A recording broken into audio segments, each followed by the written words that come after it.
Israeli forces struck a major blow against Hezbollah this weekend, killing the group's top military commander in a daring airstrike in Beirut. The strike marks a rare hit inside Lebanon's capital and targets the man responsible for rebuilding Hezbollah's war machine. Our very own Washington insider, Armstrong Williams, is in Israel. He joins us now. You're at the Tower of David, the old city of Jerusalem.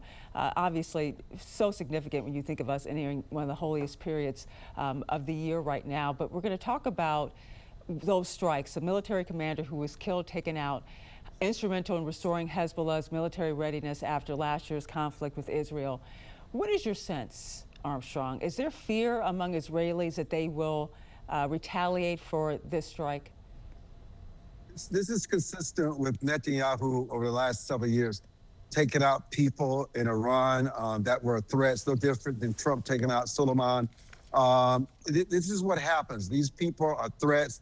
They're threatening the perimeter of Israel, and they get intelligence within Beirut. They know exactly where this person is located, and this person is taken out. This will continue. This is business as usual for Israel.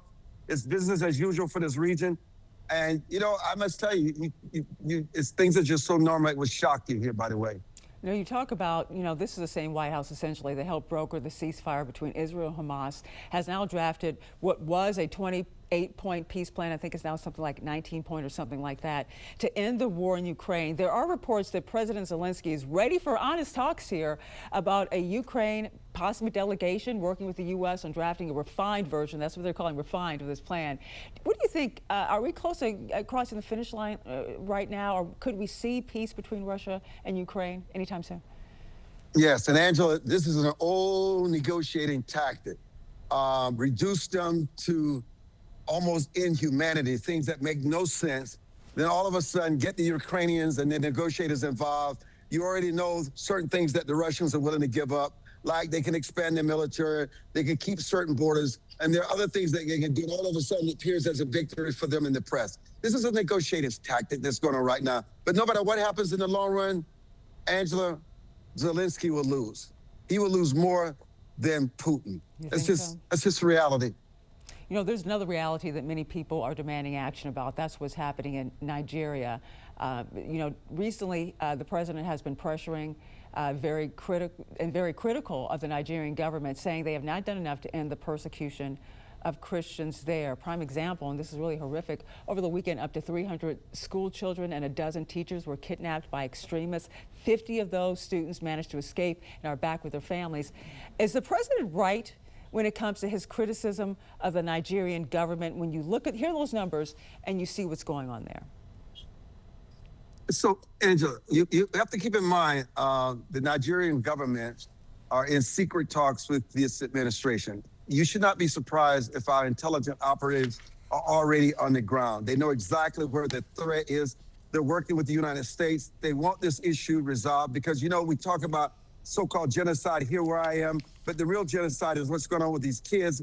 And you better believe that this situation will get itself under control, and we'll wake up one morning and it would just be unbelievable what the results will be and the extent that the United States is involved, and not necessarily with boots on the ground, but with strong forces on the ground that can resolve this issue sort of in the wee hours of the night, working with the Nigerian government. This is horrific, right? And this should not happen to any Christians around the world. And this is a win-win-win for the president. Now, before we leave you, we want to talk about your stay in the Holy Land. Once again, you're at the Tower of David. You've been there for so many days now, talking to families who lost loved ones during the Hamas attack on October 7th. Kind of wrap up your trip, what you've learned, what you've seen, your takeaways. They go through so much chaos every day, run into bomb shelters, sometimes every 45 minutes. It is hard on them. You would think that their personalities is that of rudeness and hardness. But if you get beyond the exterior, they're some of the nicest people in the world. The other thing is, I think every stray cat in the world is in Israel.